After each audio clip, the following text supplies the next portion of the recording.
Okay, సదర్శనంలో next ఇప్పుడు ఏం చెప్తున్నారంటే యాక్చువల్గా మనకి ఉన్న ఈ వేదాలు ఈ గురు పరంపరలో వచ్చిన వాటిలోంచి మనకేం తెలుస్తుంది? అంతటా ఆత్మ ఉంది అంటే అందరిలోనూ భగవంతుడే ఉన్నాడు అని చెప్పేసరికి ఆటోమేటిక్ గానే మనం అందరినీ సమానంగా చూస్తాము, ఎవరిని కించపరచము, అహింస ఆటోమేటిక్ గానే ఉంటది. ఎవరిని హింస చేయాలనుకోము, ఎందుకంటే ఎదుటి వాళ్ళలో కూడా మనం భగవంతుని చూస్తున్నాం. కానీ ఇవన్నీ అర్థం కాకపోయేసరికి ఏమైంది, పాశ్చాత్యులు వచ్చి వాళ్ళేదో పెద్ద రాజ్యాంగం అని అదని ఇదని ఏవో రుద్దారనమాట. అంటే లా అండ్ ఆర్డర్ ఏవో వాళ్ళు తయారు చేశారు, ఇలా ఉండాలి అలా ఉండాలని. ఒకవేళ నిజంగానే మనకి మన సంస్కృతి తెలిసి ఉంటే, మన దాంట్లో చెప్పినట్టు సర్వత్రా భగవంతుడే ఉన్నాడని మనం గ్రహించి ఉంటే కనుక ఇంకా రాజ్యాంగం అవసరమే ఉంది. ఇంకా రాజ్యాంగంలో కూడా ఎలా చెప్తాడు? యాక్చువల్గా సోషల్ యానిమల్ అంటారు, మళ్ళీ సంఘజీవి అంటారు, ఏదో ఒక సంఘంలో బతికి ఒక జంతువు అంటారు అనమాట. అలాగేవో మనకి రూల్స్ అండ్ రెగ్యులేషన్స్ వాళ్ళు ఏదో బుక్కుల్లో చెప్తే కావాలా? నిజంగా మనకి ఆత్మ సాక్షాత్కారం గురించి కనుక తెలిస్తే, ఆత్మవిచారణ అనేది మన సంస్కృతిలో ఉన్నదాన్ని కనుక మనం తెలుసుకోగలిగితే, ఈ ప్రజాస్వామ్యము వీళ్ళేదో రాజ్యాంగాలు అవి ఇవన్నీ ఏదో చెప్తున్నారు కదా, అవన్నీ మనకు అవసరం పడదన్నమాట. ఎందుకంటే మనం ఆటోమేటిక్ గానే ప్రతి మనిషిలో ప్రతి జీవిలో కూడా మనం భగవంతుని చూస్తూ ఉంటాం అనమాట. సో మనకున్న దయా కరుణ అసమానత అవన్నీ సహజ సిద్ధంగా వచ్చేస్తాయి. కానీ అది మనం అర్థం చేసుకోక, పాశ్చాత్యులు కూడా మన సంస్కృతి అంటే వాళ్ళకి అర్థం కాక వాళ్ళు ఏవో కొత్త కొత్త రూల్స్ లా అండ్ ఆర్డర్ లేవో వాళ్ళు పెట్టారనమాట.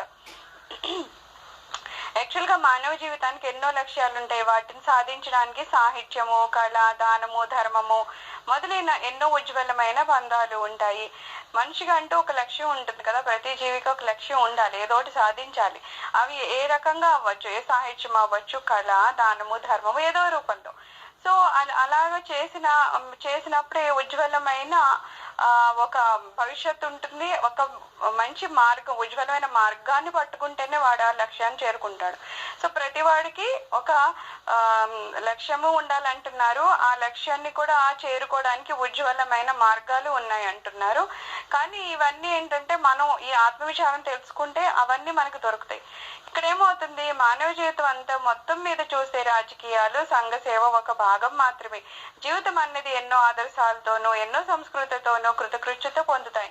అట్టి ఉత్తమమైన ఆధ్యాత్మిక ఆదర్శం నుంచి మనిషిని క్రిందికి దిగజార్చి మన ఊరి పంచాయతీ బోర్డు ప్రెసిడెంట్ అవడమే మానవుని పరమావధి అనడం ఎంత తెలివి తక్కువదనం.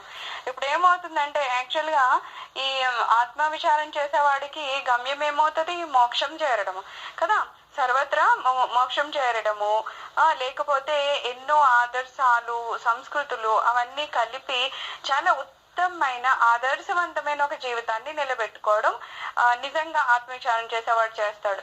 కానీ ఇక్కడ ఏమైపోతుంది అంటే చాలా చిన్న పోస్టుల కోసమని, లేకపోతే ఏదో ఒక పంచాయతీ బోర్డు ప్రెసిడెంట్ అవ్వడం, అంటే కంపేర్ చేస్తే మనకి ఉండాలని లక్ష్యంతో కంపేర్ చేసుకుంటే ఇక్కడ ప్రస్తుతం మనం దేనికోసం పోటీ పడతాం అంటే చాలా చిన్న లక్ష్యాల కోసం పోటీ పడుతూ అవన్నీ వదిలేస్తున్నాం. ఒక ఏదో పంచాయతీ బోర్డు ప్రెసిడెంట్ అవ్వడం కోసం అతను ఏదో అవినీతిగా డబ్బులు ఖర్చు పెట్టచ్చు, లేకపోతే అవినీతిగా వాగ్దానాలు చేయొచ్చు, ఏవేవో చేయొచ్చు.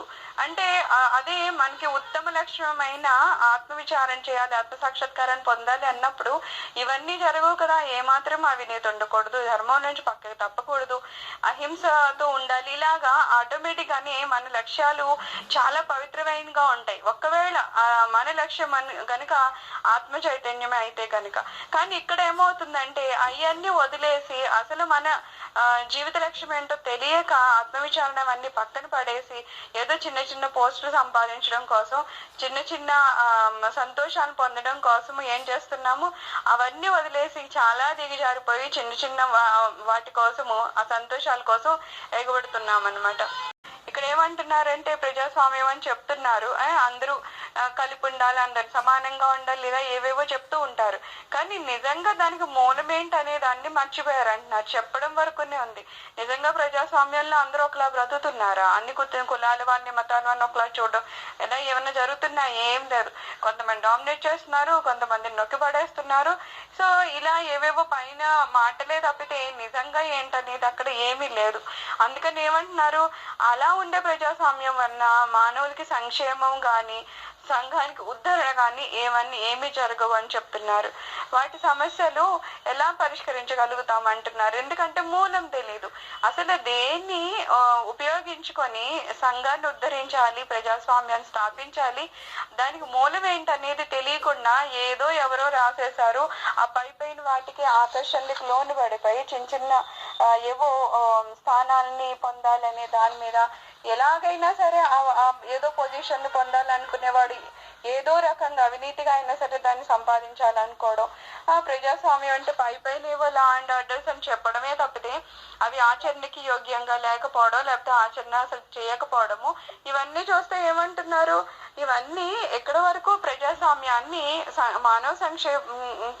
మానవ సంక్షేమానికి దారి తీస్తాయి అని అడుగుతున్నారు అనమాట.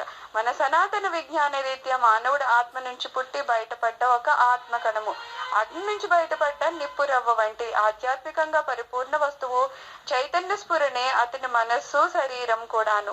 అయితే ఇవి ఎప్పుడు తెలుస్తుంది, మనము సనాతన అంటే ఎప్పటి నుంచో పూర్వకాలం నుంచి మొదటి నుంచి ఉన్న విద్యను కనుక మనం ఫాలో అయ్యి చూస్తే, మన సనాతనంగా మన నుంచి వచ్చిన వేదాల నుంచి మనము ఒకవేళ గ్రహిస్తే ఏమని చెప్తున్నారు, మనమందరూ ఒక ఆత్మ నుంచి పుట్టిన ఒక ఆత్మ కణము అంటున్నారు.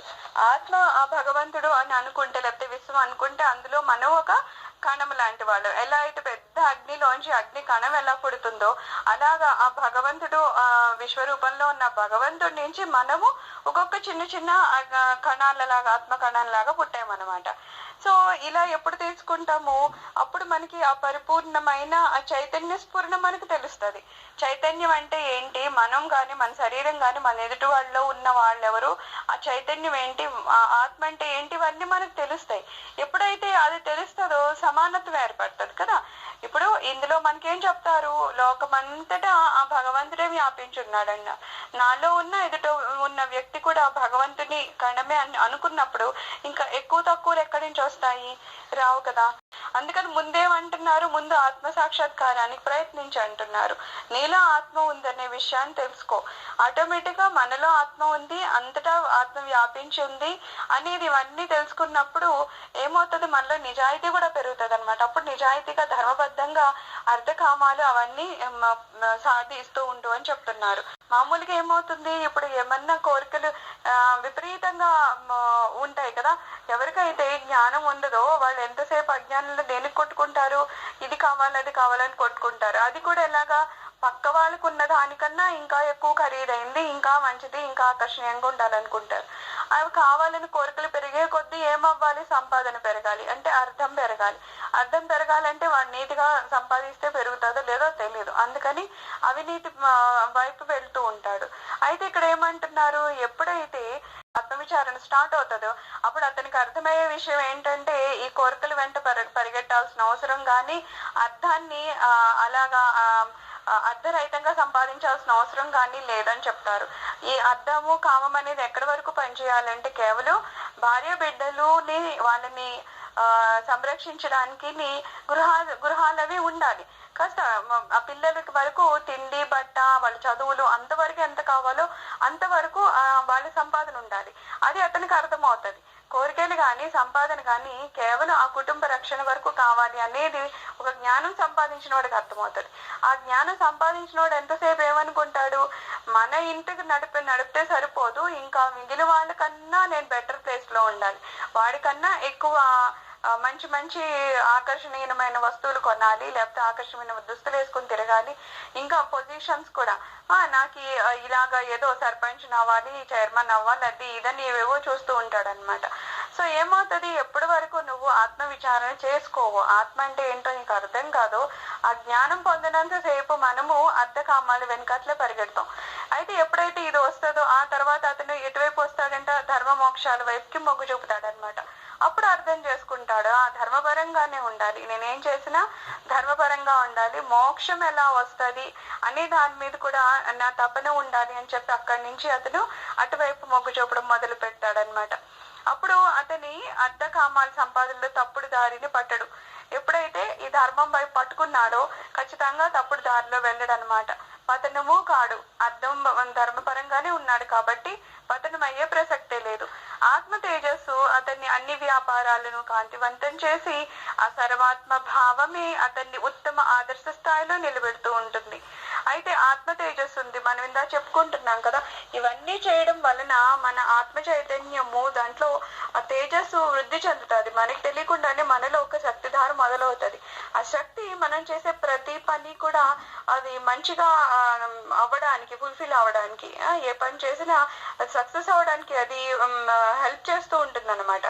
మనలో బలాన్ని చేకూరుస్తుంది. అలాగే చుట్టుప్రక్కల ఏ పరిస్థితులు ఉన్నాయి వాటిని కూడా మనకి అనుగుణంగా మారుస్తుంది.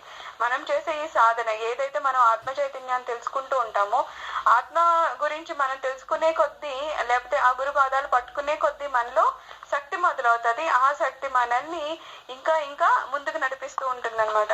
అప్పుడు అతడు లోక వ్యవహారంలో ఉన్నప్పటికీ ముక్తుడే. అట్టివాడు విశ్వప్రేమ వెదజల్లుతూ ఉంటాడు. ఎందుకంటే అతను ఏం చేస్తున్నాడు, ఏదన్నా పని చేశాడు అంటే దానికి అతనేమి అర్ధ కామాలను ముడిపట్టడం లేదు. ఏదో నేను చెయ్యాలి కాబట్టి, అది నా ధర్మం కాబట్టి అని భార్య పిల్లలకి ఎంత సంపాదించాలో అంత సంపాదిస్తున్నాడు, ఏవో చేస్తున్నాడు.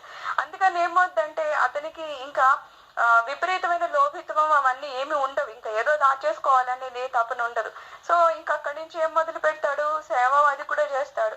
అతని కుటుంబమే కాకుండా చుట్టుప్రక్కల వాళ్ళందరూ కూడా నాలాంటి ఆత్మస్వరూపులు అనుకుంటాడు. కాబట్టి ఇంకా అతను కింద పతనం అయ్యే ప్రసక్తే లేదనమాట.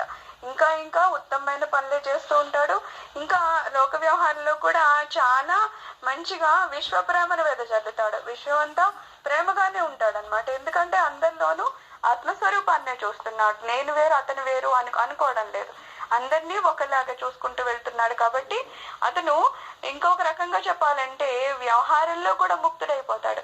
ఎందుకంటే ఎప్పుడైతే ఆత్మ చైతన్యం కలుగుతుందో అతను చేసే ప్రతి పని చివరిని ఏమంటాడు, కృష్ణార్పణం అంటాడు. అతనికి ఆ వ్యవహారాల్లో మంచి గాని చెడు గాని నాకు సంబంధం లేదు. ఏదో నేను చెయ్యాలి కాబట్టి, బాధ్యత ఉంది కాబట్టి నేను ఇది చేస్తున్నాను. కానీ కృష్ణ దీనికి వచ్చే లాభ నష్టాలు, కష్ట నష్టాలు ఏమైనా సరే, అది సుఖమాని దుఃఖమాని ఏదైనా సరే నీకే అర్పిస్తున్నానని అర్పిస్తాడు. కాబట్టి అతడు ఆ రకంగా కూడా ముక్తుడైపోతాడు అంటున్నారు. అట్టివాడు లోక కళ్యాణం తప్ప ఏం చేయగలుగుతాడు? సో ఇక్కడ రాజ్యాంగం ఉంది, లా అండ్ ఆర్డర్ ఉంటే మనిషి లోక కళ్యాణం చేస్తాడా, లేకపోతే ఆత్మ చైతన్యం తెలుసుకున్న వాడు లోక కళ్యాణం చేస్తాడంటే ఆత్మ చైతన్యం తెలుసుకున్న వాడే ఆ లోక కళ్యాణం చేస్తాడు. ఎందుకంటే ఇతన్ని ఎవరో ఇది బుక్స్ చూపించో ఇంకోటి చూపించి ఇలా చేయాలా చేయని చెప్పట్లేదు. అతనిగా అతను అనుభవపూర్వకంగా తెలుసుకుంటున్నాడు. ఏమని, నాలో ఉన్నది ప్రతి జీవిలో ఉన్నది కూడా ఆ భగవంతుడని తెలుసుకుంటున్నాడు. కాబట్టి ఎవరిని తక్కువ చేసి మాట్లాడడం కానీ, ఎవరినైనా కష్టపెట్టడం కానీ ఇలాంటివి ఏం చేయడు. పైగా ఇంకా సేవాదృక్పథంతో ఉంటాడు. ఎటువంటి అవినీతి కానీ దురాశ కానీ వాళ్ళకి ఏమి ఉండవు అనమాట. సో రాజ్యాంగం ఏదైతే మనం చెయ్యలేదో ఆ పనులు ఆత్మ విచారణ వల్ల చేయగలుగుతారు. అందుకని ఏంటి, మన సనాతన ధర్మమే చాలా మంచిది అనమాట. సనాతన ధర్మాన్ని గనుక సరిగ్గా అర్థం చేసుకొని దాన్ని అనుసరిస్తే గనుక ప్రజాస్వామ్యానికన్నా కొన్ని వేల రెట్లు మంచి జీవితం, మంచి ప్రజాస్వామ్యం మనకి ఏర్పడుతుంది అనమాట. ఇది మన ఋషులు చెప్పిన జీవన్ముక్తి స్థితి. ధర్మ అర్ధ కామాలు ఉత్తమమైన మోక్షం సంపాదించి పెడతాయి. ధర్మమైన అర్ధకామాలు ఉన్నాయంటే, అర్ధకామాలు ప్రతి వాళ్ళకి ఉంటాయి, కానీ అవి ధర్మబద్ధమా కాదా అనేది చూసుకోవాలి. ఎప్పుడైతే సంపాదన ధర్మబద్ధంగా ఉందో, కామ్యాలు తీర్చుకోవడము, పిల్లలకి కొనాలి, పిల్లల్ని చదివించాలి, ఇండ్లు ఉండాలి, వాళ్ళకి బట్టలు ఉండాలి, తిండి ఉండాలి, ఇవన్నీ కూడా కామ్యాలే. అవి సహజంగా ప్రతి వాడికి కావాల్సినవి. కానీ అవి తీర్చేటప్పుడు ధర్మబద్ధంగా తీర్చాలి అనేది ఇక్కడ మెయిన్ పాయింట్ అన్నమాట. ఎవరైతే ఆత్మ సాక్షాత్కారం, ఆత్మ చైతన్యాన్ని కలిగి ఉంటాడో అతడు ఇవి ఏమైనా ధర్మబద్ధంగానే పొందుతాడు. ఒకవేళ ధర్మబద్ధంగా అతను కావలసినంత దొరక్కపోయినా అతను అడ్జస్ట్ అయిపోవడానికి ప్రయత్నిస్తాడు తప్పితే అవినీతి మార్గంలోకి వెళ్ళి అవి కామ్యాలను పూరించుకోవాలని అనుకోడు అనమాట. సో ఇక్కడ ఏం చెప్తున్నారు, ఇలా ధర్మబద్ధంగా ఇవన్నీ చేస్తున్నాడు కాబట్టి ఆఖరికి అతనికి మోక్షం కూడా కలుగుతుంది అనమాట.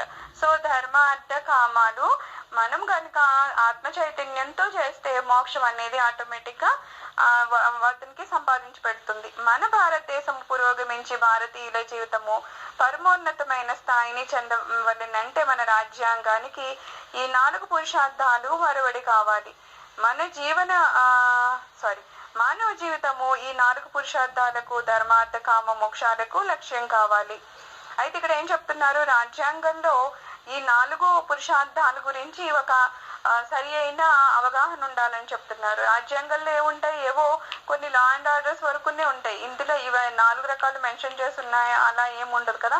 సో ఇక్కడ ఏం చెప్తున్నారంటే దాని మీద ఒకవేళ రాజ్యాంగం చేసేటప్పుడు కూడా ఈ పురుషార్థానికి రిలేటెడ్ గా సరి అయిన అవగాహన ఉండి కనుక అలాంటి తయారు చేయగలిగితే అప్పుడు ఏమవుతుంది, మానవ జీవితము ఈ 4టిని ఫాలో అవుతూ ఆఖరికి అతడు మానవులందరూ మోక్షాన్ని కూడా పొందగలుగుతారని చెప్తున్నారు.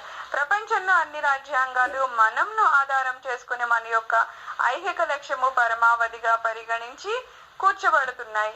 ఇక్కడ ఏమన్నా రాజ్యాంగాలు ఉన్నాయంటే దేని గురించి తయారు చేస్తున్నాయి, మనము అంటారు. నిన్న మనం చెప్పుకున్నాము, మనము అనే దానికి మామూలుగా అయితే సహజంగా మనంలో ఏమొస్తుంది, నేను, ఎదురుగుండా ఉన్న నువ్వు, అతను, వీళ్ళందరూ కలిపి మనముగా పరిగణిస్తాం. అదే ఆత్మ చైతన్యం కలిగిన వాడు ఏంటంటే నేను, ఎదురుగుండా ఉన్న వాళ్ళు కూడా నేనే, అతను కూడా ఆత్మస్వరూపం నేనే, అతడు అని 3వ వ్యక్తిని ఎవరిని అంటున్నామో అతను కూడా నేనే. ఎందుకంటే అందరిలోనే ఆత్మ చైతన్యం ఉంది. కానీ ఇక్కడ మనం ఉపయోగించే మనము అనేది ఈ రాజ్యాంగం వాళ్ళు దేన్ని బట్టి ఉపయోగిస్తున్నారు, నేను వేరు, ఎదురుగుండా ఉన్న అతను వేరు, ఆ 3వ వ్యక్తి వేరు. అలాగా కొంతమంది సముదాయానికి భౌతికంగా ఏం కావాలో దాన్ని మాత్రమే అవగాహన చేసుకొని దాని గురించి మాత్రమే వాళ్ళు రాజ్యాంగాన్ని సృష్టిస్తున్నారు. కానీ మన సనాతన ధర్మాన్ని కనుక వాళ్ళు అవగాహన చేసుకుంటే ఏమని చెప్తారు, ఈ ధర్మ అర్థ కామ మోక్షాలని వాళ్ళు బేసిక్ గా ఉంచుతారనమాట. ప్రధానంగా వాటిని పెడతారు. ఎక్కడైతే అర్థకామాలు ధర్మపరంగా వెళ్తాయో అక్కడ మోక్షము ప్రతి మనిషి సంపాదించుకోగలడు. మానవ జాతి మోక్షానికి అర్హులవుతారు. కానీ ఇక్కడ మనకి ఏమవుతుందంటే రాజ్యాంగం కేవలం ఆ పై వాటికి ఇంపార్టెన్స్ ఇస్తూ, మనం అనే దానికి ఇంపార్టెన్స్ ఇస్తూ అది ఐహిక లక్ష్యంగానే తీసుకుంటుంది అనమాట. ఇట్టి తప్పుడు సిద్ధాంతాల మీద కూర్చిన రాజ్యాంగాలు తప్పుడు దారిని బట్టి విఫలాలు అవుతూ ఉంటాయి. ఎందుకంటే ఇక్కడ సిద్ధాంతాల్లో ధర్మం అనేది ఇంపార్టెంట్ గా ఏం చెప్పరు, వాళ్ళు ఏదో లా అండ్ ఆర్డర్ చెప్తారే. కానీ వాళ్ళు పెట్టే వాటికి ప్రతి మనిషి తన్ని తాను ధర్మబద్ధంగా మార్చుకోవాలని ఏం లేదు కదా. ఏదో లా అండ్ ఆర్డర్ అంటే ఏదో రోడ్డు మీద చేసే పని కరెక్ట్ గా మనం ఆ రూల్స్ బ్రేక్ చేయకుండా అటు ఇటు వెళ్తున్నామా లేదా అంతవరకే చూస్తాడు. కానీ ఆ మనిషి తనలో ఉన్న మనసుని మార్చుకోవాలి, లేకపోతే ఏ కామ్యం చేసినా అది ధర్మబద్ధంగా చేయాలని తనకి తను ఆత్మవిచారం చేసుకోవాల్సిన అవసరం ఈ రాజ్యాంగానికి ఉండదు. అది ఎవరికి ఉంటుంది, సనాతన ధర్మంలో ఎవరైతే గురువుని ఆశ్రయించి ఉంటారో, ఎవరికైతే ఆ జ్ఞానం మీద ఆసక్తి ఉంటుందో, ఎవరైతే ఆత్మ విచారం చేసుకుంటారో వాళ్ళకి మాత్రమే ఉంటుంది. ఏమని, తన్ని తాను మార్చుకోవాలి, తన్ను తాను ధర్మబద్ధంగా ఉంచుకోవాలని. సో ఇక్కడ ఏమొస్తుంది, ఇలాంటి తప్పుడు సిద్ధాంతాలు ఉన్నాయి కాబట్టి వాడికి తప్పుడు దారి పడుతున్నది, అలాగే తప్పుడు రిజల్ట్స్ దొరుకుతున్నాయి, విఫలమైపోతూ ఉన్నారని చెప్తున్నారు. ఈ సామ్యవాదాలు, ప్రజాస్వామ్యము మొదలైన అన్నివి మానవుని అహంకారానికి మూలాధారము. ఇవి మానవుని సమస్యలు పరిష్కరించి మానవ జాతికి నిజమైన సుఖ శాంతి భద్రతలను ఎలా సమకూరుస్తాయి. ఇవేమైనా సామ్యవాదాలు ఉన్నాయి, ప్రజాస్వామ్యం ఉన్నాయి, ఇవన్నీ యాక్చువల్ గా ఏమవుతుంది, మానవుని అహంకారాన్ని పెంచుతాయని చెప్తున్నారు. అహంకారం నేను అనేది పెంచుతారు తప్పితే ఇక్కడ ఏమి నైతికమైన రిలేషన్స్ ఏమి ఉండవు.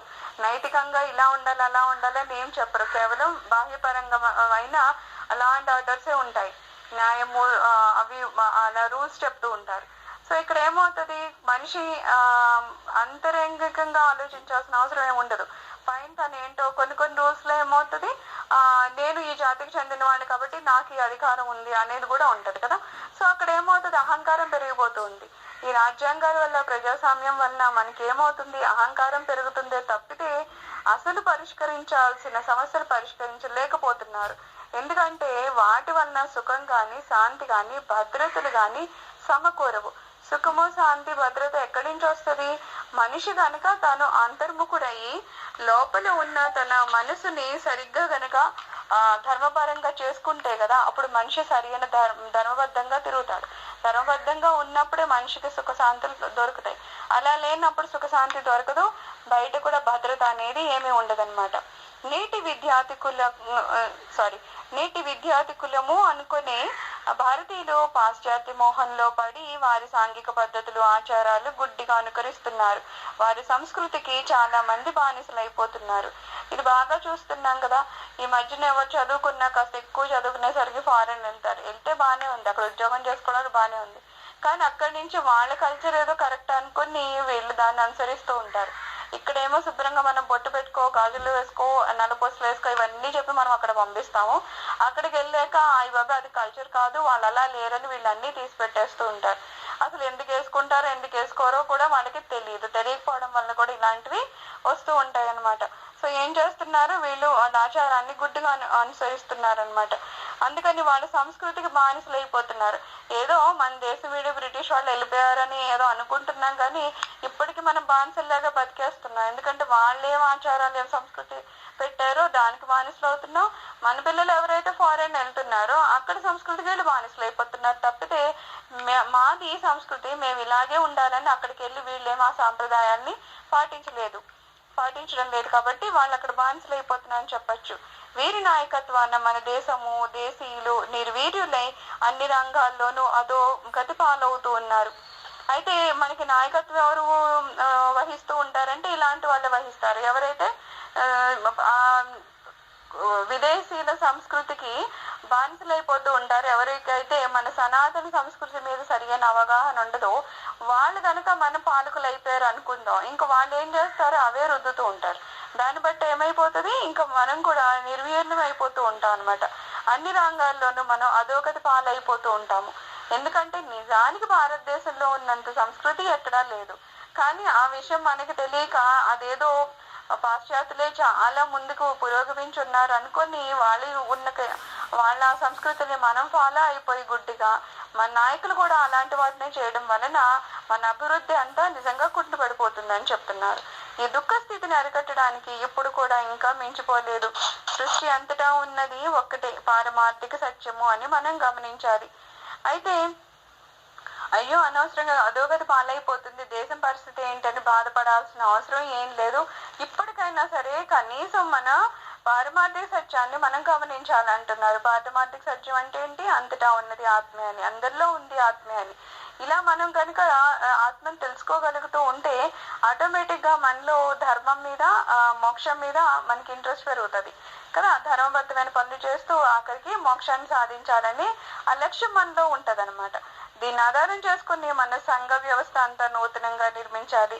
ఈ కాలానికి అనుగుణంగా ఏవో కొద్ది మార్పులతో ఈ నిర్మాణము మన ఋషులు నిర్వచించిన సనాతన ధర్మ సూత్రాన్ని పాటించి జరగాలి.